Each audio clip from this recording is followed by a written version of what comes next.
Tu t'es déjà senti envahi par la colère, au point de dire ou de faire quelque chose que tu regrettes aussitôt. Ce moment où le sang tape contre tes tempes, où ta vision se rétrécit. Les stoïciens diraient que, pendant ces quelques secondes, tu étais fou.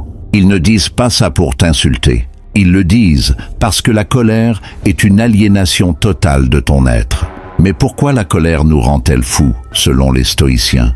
Pourquoi des génies comme Sénèque ou Marc Aurèle la craignaient plus que la peste? Et surtout, comment garder notre calme quand tout s'écroule autour de nous? Comment rester de marbre face à l'injustice, face à la bêtise, face à la trahison? Aujourd'hui, on va voir comment transformer cette énergie destructrice en sagesse. On va apprendre à bâtir une citadelle intérieure que rien ne peut ébranler. Mais avant d'entrer dans le vif du sujet, j'ai besoin de toi. Abonne-toi dès maintenant si tu veux apprendre à penser comme un stoïcien. Si tu veux vivre avec plus de paix intérieure dans ce monde chaotique, laisse un énorme pouce bleu sur cette vidéo. Ça aide énormément la chaîne. Et écris-moi un commentaire maintenant. Quelle est la dernière chose qui t'a fait perdre tes moyens? Partage aussi cette vidéo à un proche qui s'emporte un peu trop vite. Reste bien jusqu'à la fin de cette vidéo, car je vais te transmettre une méthode stoïcienne concrète et secrète. Un outil psychologique pour désamorcer n'importe quelle colère. Prépare-toi, nous commençons notre voyage vers la maîtrise de soi. Leçon 1, comprendre la colère, le jugement erroné. Pour les stoïciens, la colère n'est pas une émotion naturelle ou une fatalité. Ce n'est pas quelque chose qui tombe sur toi comme la pluie. C'est un jugement erroné de ton propre esprit. C'est la croyance profonde qu'un mal injuste t'a été fait. Et surtout, c'est la conviction brûlante que tu dois te venger. Écoute bien cette citation de Sénèque qui a traversé les siècles. Il disait « La colère est une courte folie ». Pour lui, il n'y a aucune différence entre un homme en colère et un homme qui a perdu l'esprit. Ils ont tous les deux les yeux égarés, le visage déformé et le jugement brisé. Mais que se passe-t-il réellement en nous quand le feu prend? La science moderne rejoint ici la philosophie antique. Quand on se met en colère, on perd littéralement le contrôle de la raison. Ton cerveau préfrontal, celui qui réfléchit, s'éteint au profit de ton cerveau émotionnel. Tes pensées se brouillent comme une eau pleine de boue. Ta respiration s'accélère pour préparer ton corps au combat.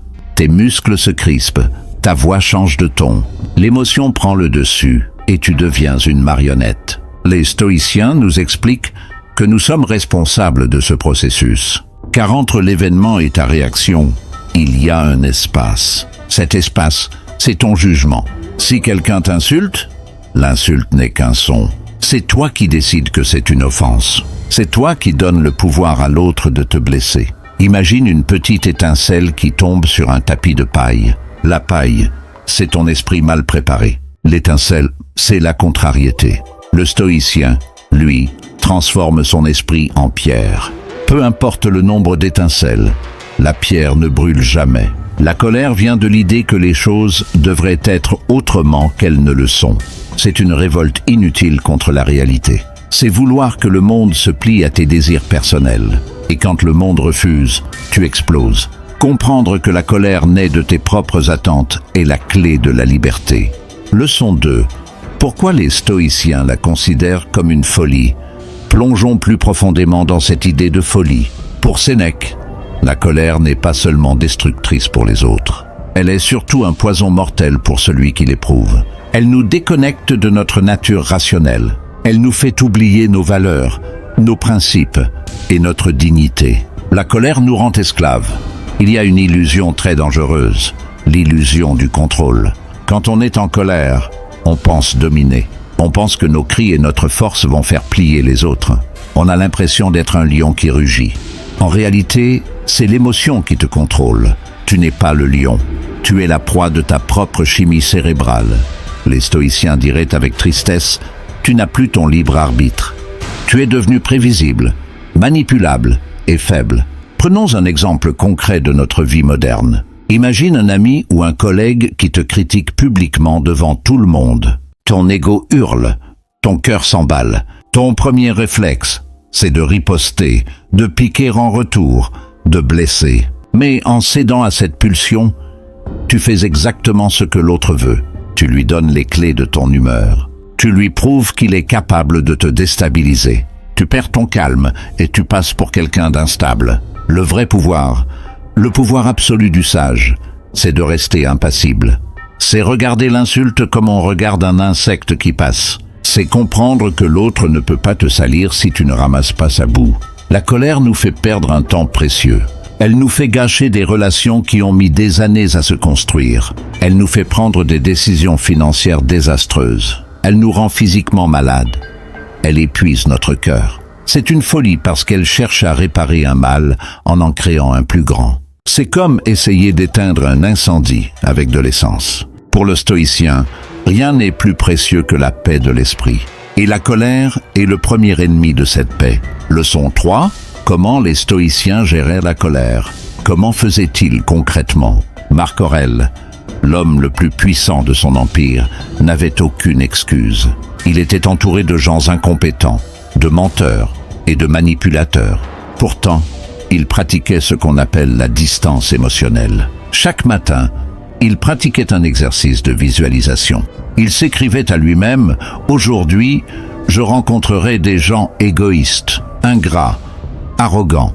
Ils sont ainsi parce qu'ils ignorent la différence entre le bien et le mal.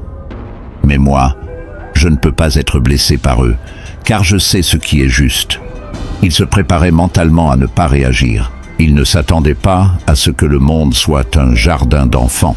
Il acceptait la rudesse des hommes comme il acceptait le froid de l'hiver. Le deuxième outil, c'est l'exercice du miroir. Pas un miroir physique, mais un miroir mental. Pose-toi cette question cruciale quand tu sens la rage monter. Si je me regarde agir dans cette scène demain, serais-je fier de moi? Est-ce que cet homme qui hurle est l'homme que je veux être? Cette question crée une cassure immédiate dans l'élan de la colère. Elle te ramène à tes valeurs profondes. Enfin, il y a la fameuse pause stoïcienne. C'est l'outil le plus simple et le plus dévastateur pour la colère. Quand la colère monte, ne fais rien, ne dis rien, ne réponds pas à cet email, ne lance pas cette réplique. Respire, compte jusqu'à 10 ou jusqu'à 100 si nécessaire. Rappelle-toi, tu n'es pas obligé de réagir tout de suite. Le temps est l'ennemi de la colère, mais l'allié de la sagesse. En attendant, tu permets à ta raison de reprendre son trône. La maîtrise de soi, c'est la vraie victoire. C'est la seule victoire que personne ne peut te voler. Car gagner une guerre contre un autre est facile. Mais gagner une guerre contre ses propres passions est l'œuvre d'une vie. Leçon 4. La colère comme un enseignement caché. Les stoïciens ne rejettent pas la colère pour simplement la fuir. Ils veulent l'utiliser pour comprendre leurs propres faiblesses. Chaque montée de colère est une mine d'or d'informations sur toi-même. Elle révèle une attente non satisfaite. Elle te montre exactement là où tu es encore vulnérable. Et si au lieu de réagir, on se mettait à observer? Si tu es en colère contre un retard, c'est que tu crois que ton temps est sacré. Si tu es en colère contre une critique, c'est que tu doutes de ta valeur. La colère est un thermomètre de ton ego. Plus ton ego est grand, plus tu seras souvent en colère. Le sage stoïcien utilise chaque frustration comme un exercice. Il se dit « Tiens, voilà une occasion de pratiquer la patience. Voilà une opportunité de tester ma solidité. » Imagine que la vie est un entraîneur personnel un peu rude. Elle t'envoie des épreuves pour te renforcer. Si tout était facile, tu resterais faible. La colère devient alors un signal. Elle te dit « Attention, ici, tu n'es pas encore libre. » Transformer la colère en enseignement, c'est devenir invincible. Car plus rien ne peut t'atteindre sans que tu n'en tires un bénéfice. C'est le sommet du développement personnel. C'est là que la paix intérieure devient ton état naturel. Nous arrivons au bout de cet enseignement. Retiens ceci, la colère est une folie temporaire. Mais si tu apprends à la reconnaître, à la nommer et à l'observer, elle cesse d'être ton maître pour devenir ton professeur. Car chaque instant de tension est une occasion de t'élever au-dessus de la masse. La colère est une folie, mais la lucidité est une force absolue. Ne laisse plus jamais un événement extérieur dicter ta météo intérieure. Tu es le gardien de ton propre esprit. Si cette vidéo t'a parlé, si elle a réveillé quelque chose en toi, laisse un commentaire avec les mots « paix intérieure ». C'est notre code secret pour savoir qui est allé jusqu'au bout. N'oublie pas de t'abonner pour ne manquer aucun de nos futurs exercices. Et comme promis, voici la méthode de 60 secondes. La prochaine fois que tu es furieux, ferme les yeux.